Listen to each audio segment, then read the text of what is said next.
Olá, tudo bem?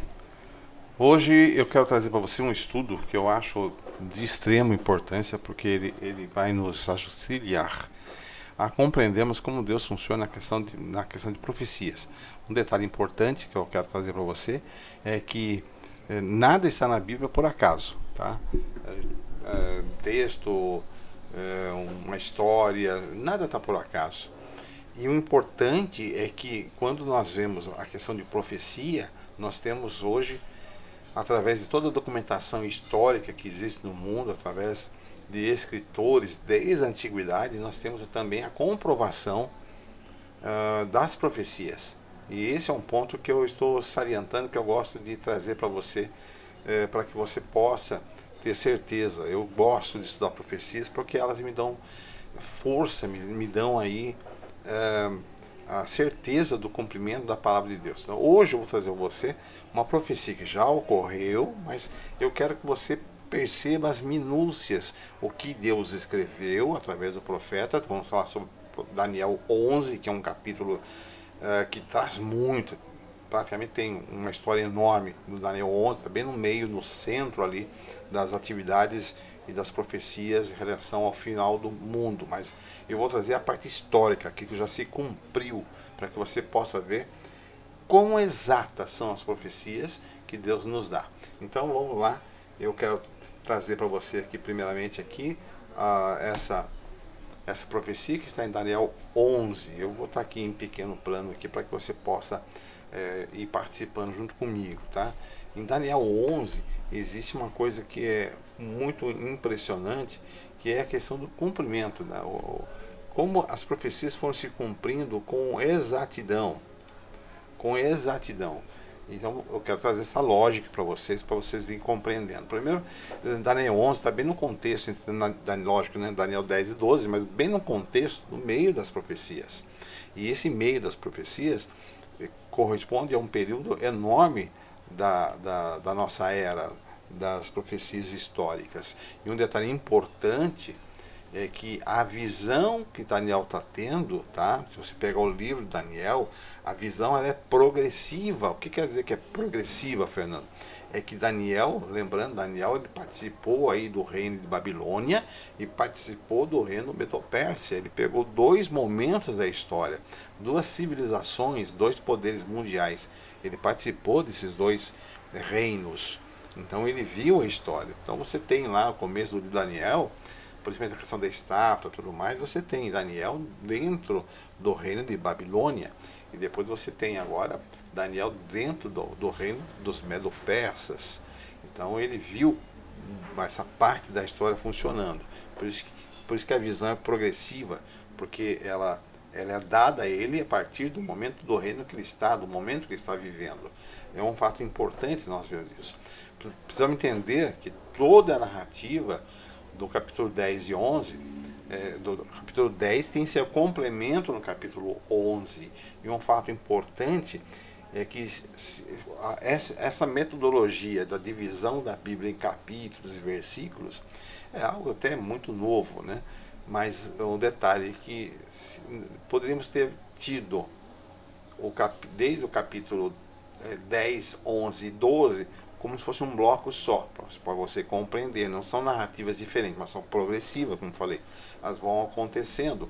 Um detalhe: no terceiro ano de Ciro, rei da Pérsia, foi revelada uma palavra a Daniel, cujo nome era Beltesazar, e a palavra era verdadeira e envolvia grande conflito. E ele entendeu essa palavra e tinha entendimento da visão. Você lembra que Daniel, em alguns momentos, ele não tinha entendimento das visões, ele perguntava a Deus e Deus lhe respondia. Agora não, ele está tendo o entendimento da visão. Agora um ponto importante sobre Daniel 11 que é bom salientar, tá? E aqui diz no Daniel 11 de 1 a 2. E eu, quem está falando eu aqui, num estudo superficial, você pode falar, bom, quem está falando eu ali é sobre Daniel, né? É Daniel que está falando, eu tive a visão. Mas na verdade é uma narrativa do anjo Gabriel que está sendo dada a Daniel e que está lá atrás, na verdade. Está lá atrás. Aí Daniel entendeu a visão que está no capítulo 10 e ele entende aqui que quem está tendo essa narrativa é o anjo Gabriel, é ele que está falando. E um detalhe importante sobre isso, continuamos aqui. O anjo Gabriel, está falando isso, pois no primeiro ano de Dario, o Medo, levantei-me para animá-lo e fortalecê-lo, e agora te declararei a verdade. Eis que ainda 3 reis estavam na Pérsia, e o quarto acumulará grande riqueza, mais do que todos, e tornando-se forte por suas riquezas, suscitará a todos contra o reino da Grécia. Um ponto importante sobre isso. Vamos lembrando aqui, Daniel está narrando a visita que o anjo Gabriel fez a Dario, e o anjo Gabriel revela ainda mais 3 reis virão. Essa passagem que nós estamos vendo aqui, esse episódio ali, diz que Daniel recebe a visão do que viriam mais 3 reis, mas é Daniel projetando e vendo a visão a partir do momento que Gabriel relata para ele. Dario, que o anjo Gabriel está referendo e Daniel está se referindo, é o Medo. Ele era tio de Ciro II, que derrotou Babilônia. Lembre-se que Babilônia caiu quando Ciro, ele nem sitiou a cidade, pode dizer assim. Ele desviou o curso do rio, o Eufrates, que passava dentro da cidade. Existiam portões ali no rio que evitavam que as pessoas passassem. Então o que aconteceu foi que Ciro foi lá e desviou o curso do rio, e aí as tropas entraram em Babilônia andando pelo leito do rio e atacaram Babilônia, que naquele momento também estavam em festa e não estavam nem aí, porque existia uma força que poderia atacá-los. Eles estavam tão certos que nada destruiria Babilônia, que não se ativeram a isso. Esse casou-se com Ciro, no caso o Dario, o Medo, né? Casou a sua filha com Ciro II e, por não ter filhos, entregou a Média Persa, a Média, para que ele fosse então o governante. Então esse Dario, o Medo, recebeu de Ciro a esposa, sua filha, e também recebeu a satrapia, que é o governo, né?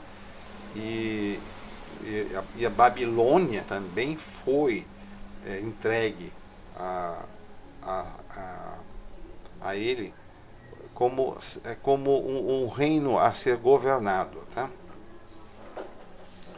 Então vamos lá, continuando aqui, mais um detalhe. No reinado de Dario, o Medo, foi que ocorreu o encarceramento de Daniel na cova dos leões. Então, colocando aqui esse Dario, tá? Esse Dario, porque existiram mais de um Dario. Nós vamos ver aqui vários nomes que se repetem, porque são reinados, são continuações de reis. Então esse Dario, o Medo, é o que participou naquele momento, com o qual Daniel teve amizade, com o qual Daniel conversou, e que aí esse Dario foi o que esteve ali no aprisionamento do Daniel nas covas dos leões. Tá? Esse Dario. Existe um outro Dario, e esse outro Dario, que é a sequência, foi o que esteve na reconstrução dos muros. Tá? É outro detalhe. Tá? Detalhe, no registro histórico nós temos os nomes dos 4. Agora vamos lá. Os 3 reis que foi falado que viriam, e nós temos até um fato importante aqui. Nós tivemos Cambises, do ano 530 ao 522, ou Falsos Médios, vou explicar já por que Falsos Médios. Dario I, que foi o que eu falei, que teve no tempo para frente, não é o Dario Medo, tá? E Xerxes, que foi o 4, que é o alvo dessa profecia. Quando é dado a Dario Medo, de que o 4º rei seria forte, poderoso e suscitaria todos contra o Egito. Então até aqui vamos colocando as coisas dessa forma. O nome de Esmeraldes é o nome grego de um dos príncipes da Pérsia, da dinastia Aquemenita. E aí tem a questão da tradução dos nomes, mas eu vou me colocar o seguinte. Ele era irmão, tá? Irmão de Cambises. E Cambises, antes de sair, por uma outra luta contra o Egito, mandou matar o seu irmão Esmerdes. Mas houve um camarada chamado Gálmata, que se apoderou do reino. Lembrando que Cambises saiu para uma luta contra o Egito e ficou muito tempo fora, um governo distante. Gálmata se passou por Esmerdes. Por isso que é chamado falso Esmerdes. Gálmata se passou por Esmerdes e tomou o reino. E ele conseguiu ali, nessa mentira, ele conseguiu a adesão das pessoas porque ele diminuiu os impostos. Aí o pessoal, não, poxa vida, esse rei é melhor do que o outro que foi para a guerra. Então, nós temos esse que não era rei, não conta. Que, na verdade, o falso Esmerdes não faz parte dos 3 que viriam. Mas é um detalhe histórico contado por Heródoto no seu livro 3. Tá? Xerxes agora, vamos chegando a Xerxes, que é o ponto da profecia. A profecia tem um foco, é a questão do 4º rei. Xerxes era filho de Dario I e Atosa, filha de Ciro II, que se casaram após Dario ter se tornado rei dos reis, que era o título supremo do rei, que era o Shah. E aí um detalhe interessante, aconteceu que esse Xerxes foi o que era casado, primeiramente, com Vasti, e você vai encontrar a história dele no livro, e depois foi casado com Esther. No livro de Esther você tem a história desse Xerxes, e aqui também chamado Assuero na sua linhagem. Então vamos lá. O 4º agora, e aqui começa a parte profética que é interessante. Até aqui nós vimos profecias, porque subiram realmente os 3 reis após a questão do Dario Medo. Subiram 3 reis. Eu até citei, ou no caso do Esmerdes, o falso, porque ele não contou porque era falso. Tá? E agora chegamos a Xerxes. E Xerxes tem uma coisa interessante. Então vamos lá. Xerxes diz que suscitará a todos contra o reino da Grécia. Xerxes herdou o trono do seu pai. Apesar de não ser o primogênito, ele herdou o trono. E ele continuou uma batalha contra os gregos. Porque o seu pai havia perdido a batalha de Maratona no ano 490. Então esse Xerxes, ele se lançou em batalha. Esse Xerxes foi o que tomou e derrotou ali o Leônidas. Aí, ó, se for para Leônidas, aquele filme 300, ele retrata um pouco sobre isso. Esse Xerxes foi o daquela batalha, tá? Não daquele jeito que aparece lá o ator, né? E mais tarde, esse Xerxes, ele teve um problema porque ele entrou numa outra batalha em que cometeu muitos erros. Quando ele conseguiu derrotar Leônidas, ele invadiu ali a parte da Grécia e saqueou e destruiu boa parte de Atenas. Tá? Arrasou os seus santuários. E um detalhe importante, depois ele veio com as naus, a parte para a guerra na parte marítima, e ele perdeu a sua frota, apesar de ter em maior número, na batalha de Salamina por Temístocles, que conseguiu derrotá-lo ali, derrotar com poucos barcos, derrotou a Xerxes. E Xerxes então agora voltou, tá? Voltou para a Pérsia e decidiu não mais entrar em guerra e viveu seus últimos anos dado a construções e as outras coisas, mas não exatamente para a guerra. Foi morto depois, no ano 465, por seu ministro Artabano. Aí um ponto interessante, ele começa, estamos falando sobre o 4º rei, e começa algumas coisas interessantes. Depois, aí a profecia continua, Daniel 11, no versículo 3 agora, depois se levantará um rei poderoso que reinará com grande domínio e fará o que lhe aprouver. Lógico, esse rei poderoso nós encontramos aí na figura de Alexandre. Em 1º de outubro de 331, Alexandre Magno, Alexandre o Grande, jovem rei da Macedônia, que tinha só 24 anos, derrotou Dario III. Agora já estamos no tempo Dario III. Por isso que eu falei que alguns nomes eles vão se duplicando ali. Você tem Dario Medo, depois tem Dario I. O segundo não entrou na história porque não houve nada de importante no período dele. E Dario III foi derrotado então por Alexandre, que passou então a aquela transição para o terceiro reino. Babilônia, Medo-Pérsia e agora a Grécia, através de Alexandre. Um fato importante, né, é que esse Dario III, ele foi derrotado, apesar também de ter a tropa muito superior, ele foi derrotado na Batalha de Galgamelos, tá? E você também tem isso em alguns livros de história, você também tem isso amplamente documentado por historiadores do passado, tá? Um detalhe importante, né, que o Alexandre, a profecia, ela vai nos trazendo de que no auge do seu reino será quebrado e repartido para os quatro ventos do céu, mas não para a sua posteridade. Aí você lê isso, você lê corriqueiramente isso, e muitas pessoas já sabem que Alexandre morreu cedo, com 33 anos. Ele morreu ali quando estava construindo o seu novo palácio lá na Babilônia, estava reconstruindo. Morreu, há algumas pessoas que colocam, alguns historiadores colocam que ele morreu devido à embriaguez, alta embriaguez, mas o fato é que ele morreu com 33 anos, no ano 323. Tá? Agora, a passagem bíblica nos diz que o seu reino seria dividido aos quatro ventos e não para a sua posteridade. Aí uma coisa, vamos estudar essa questão, porque o seu reino será arrancado passará a outros fora dos seus descendentes. Versículo 4, 3 e 4. Como é que aconteceu isso?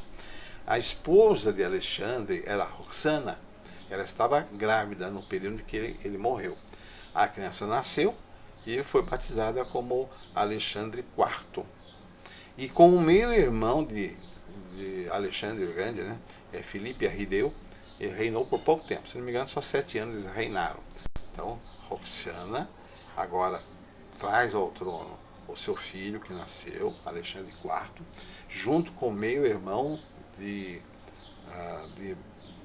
Alexandre, governam ali o reino, porque você lembra que eles estão num reino, né? Era o reino mundial, terceiro fase do reino mundial.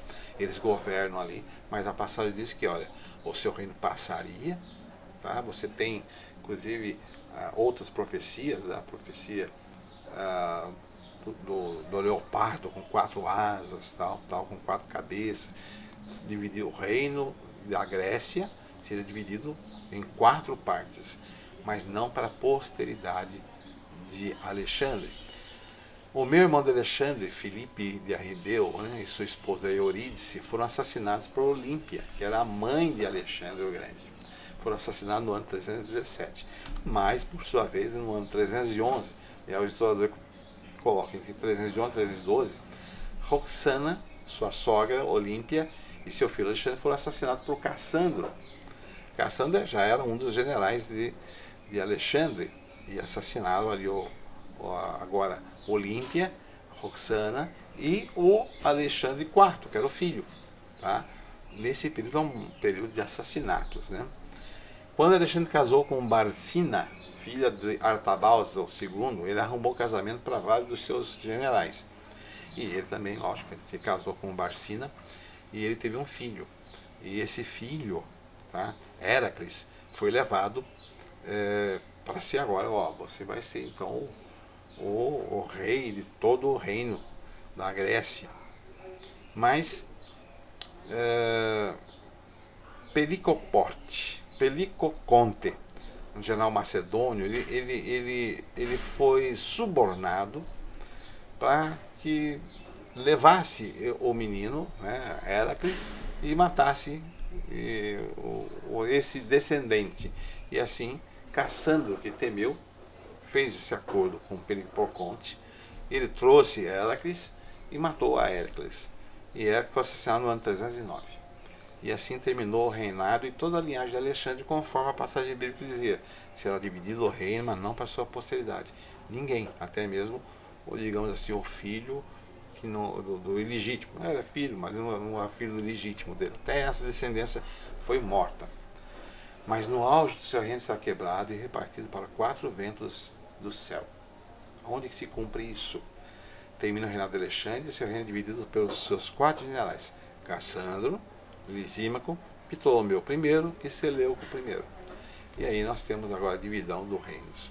As expressões que nós vemos em Daniel 11, rei do norte e rei do sul, se referem a esses impérios. Mas lembrando que foram 4, dividido por 4, mas houve batalha entre esses quatro, e o que aconteceu é que Lisímaco e Cassandro foram derrotados, perderam o Saara e passaram a ser governados então pelo rei do sul, caracterizado pelo Egito, da linhagem dos Ptolomeus. Você vai lembrar dos Ptolomeus quando você lembrar da história de Cleópatra, que nós vamos entrar aqui também, que tinha um irmão, né? E ela era obrigada a casar com o irmão para poder os dois reinarem, e o seu irmão era Ptolomeu. Então, na dinastia do rei do sul, ficou Ptolomeu I, e na dinastia do rei do norte ficou Seleuco I. Foram os dois diretos generais que tomaram conta do reino, agora repartido aos 4. Depois esses dois fizeram guerra aos demais, tá? E os outros dois foram derrotados, e se tornou então, ainda continuando a profecia, os dois reinos, que é o rei do norte e o rei do sul. Antíoco II travou uma longa batalha, agora já estamos na segunda geração. Antíoco II travou uma longa guerra contra Ptolomeu II. Antíoco II e Ptolomeu constituíram basicamente o rei do norte e o rei do sul. E agora começa uma guerra entre eles. Antíoco II era casado com Laodice, e esse era um filho chamado Seleuco II. E, por sua vez, Ptolomeu II teve uma filha chamada Berenice. E aqui a história começa a ficar ainda mais, além de intrigante, ficar mais detalhado. E aí eu estou mostrando tudo isso aqui para mostrar a você a profecia se cumprindo de forma exata, para nos dar essa forma que Deus escreveu se cumpre de forma exata. Então nós temos dois reis do norte e do sul, tá? Um casado com uma mulher, o outro teve uma filha, e a passagem nos diz, mas ao fim de alguns anos, os do rei do norte e rei do sul, que agora são a segunda dinastia, o segundo, né, se aliarão, e a filha do rei do sul virá ao rei do norte para fazer um tratado. Essa profecia vai dar 300 anos antes de acontecer, e o que aconteceu foi que no ano 250, os dois reis entraram num acordo equitativo, igual para cada um, e para pagar o preço da aliança, Antíoco II divorciou-se de Laodice e casou-se com Berenice. Olha, vamos fazer um acordo aqui. O rei do sul, lá do Egito, da linhagem dos Ptolomeus, tem uma filha, essa filha chamada Berenice. O rei do norte, da linhagem dos Antíocos, tá? Ele tem uma esposa, mas ele fala, vou me separar dela e vou casar com Berenice. Dessa união nasceu um filho, tá? E bom, esse filho seria então o herdeiro do trono. Mas Laodice não estava contente com isso. Mas aqui tem uma passagem, a passagem que é muito mais específica. Mas ela, Berenice, não reterá a força do seu braço, nem ele persistirá, nem o seu braço. Aí você vai ler, o que quer dizer isso? O que aconteceu foi o seguinte: o braço, o poder de apoio de Berenice, era o seu pai, Ptolomeu II. Só que Ptolomeu II, ele morreu, e ela já perdeu força, porque existia um acordo de não agressão, tal lá, e aí Ptolomeu II acaba falecendo, e o que aconteceu? Que Antíoco II falou, bom, então eu não preciso manter mais acordo. Aí ele deixa Berenice e volta para Laodice. Mas Laodice, ela já estava observando as coisas, já tinha um filho, ela olhou tudo aquilo e falou, não, tem alguma coisa que eu tenho que fazer. E ela então, ela planejou a morte de Berenice e seu filho. Mas a passagem é muito mais específica ainda, porque ela, Berenice, será entregue, e os que as tiverem trazido, e seu pai, e a que a fortalecia naquele tempo. Ou seja, está dizendo, a passagem está dizendo, olha, ela, Berenice, será entregue. Também aqueles que a trouxeram, também o seu pai, e também aquele que a fortalecia. Quem são os três? Vamos lá. Os que trouxeram foram os seus servos, que trouxeram ela do Egito. A questão de o seu pai havia morrido, então ela perdeu a força do seu braço. E o terceiro é o seu esposo. o seu esposo também foi perdido. Por quê? Primeiro, os ajudantes que levaram Berenice para o Egito foram mortos. O pai de Berenice morreu, então perdeu a força do seu braço.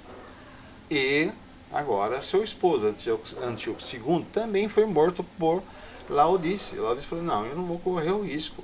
Já tenho um filho que é herdeiro, então eu vou me livrar dele. Matou Antíoco II e matou também a Berenice. Tá? Então ela arrasou com aquela linhagem do rei do sul, que estava ali agora nessa aliança com o rei do norte. E o que aconteceu com isso?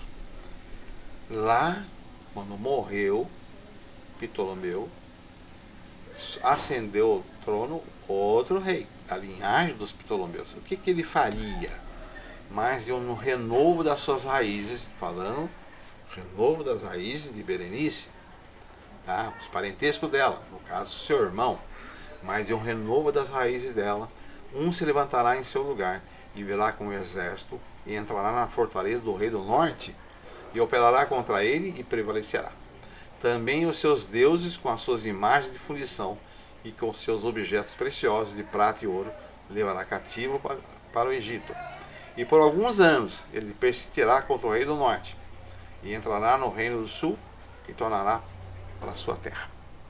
Então, vamos explicando aqui essa passagem de Daniel. O que acontece é que agora ascendeu ao trono do Egito o Ptolomeu III, Evergeta, benfeitor, irmão de Berenice, que fez guerra no ano 246 até o 241, lá com o Reino do Norte.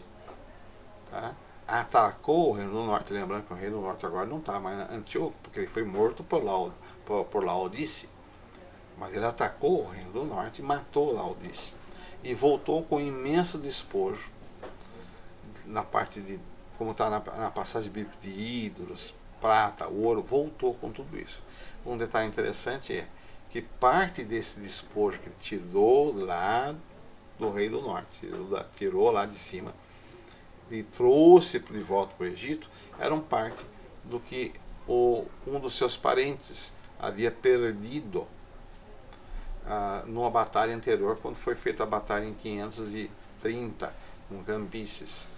O Psamético era o faraó do Egito, da linhagem, havia perdido uma batalha e todos os seus tesouros foram parar então no reino da Pérsia. E agora Ptolomeu III faz guerra para vingar a sua irmã, derrota Laodice, o exército dela, e ele traz de volta os tesouros, conforme a passagem nos diz, que ele traria de volta, traria os despojos de guerra, e ele traz então os despojos. Mais de 200 anos antes, o rei da pedra Cambises II havia conquistado o Egito e levado para a sua terra os deuses egípcios, as suas imagens fundidas, de acordo com a passagem bíblica, saqueando a anterior capital real da Pérsia, Suzã. Ptolomeu III recuperou esses deuses e os levou cativos para o Egito. Levou também de volta com despojo de guerra uma grande quantidade de objetos desejáveis de prata e de ouro, conforme a passagem. Obrigado agora a sufocar uma rebelião dentro do seu reino, ele parou de atacar. Diz que ele volta, a passagem diz que ele volta para a sua terra e ele fica lá parado. Então agora o rei do sul, voltando para sua terra, para de fazer guerra com o rei do norte, conforme a passagem nos diz. Tem muita coisa ainda na continuação de Daniel 11, nós vamos entrar agora na questão daquele povo terrível, um povo que foi dado em mais uma profecia como implacável, um povo sangrento, que agora começa na profecia de Daniel 11 a apresentação dos romanos, o Império de Roma. E tem muita coisa interessante, muita história para a gente contar aí. E nessa história para contar, eu vou falar com você mais tarde um pouquinho. Vou contar essa história sobre como continua o capítulo 11 de Daniel. Então vamos lá.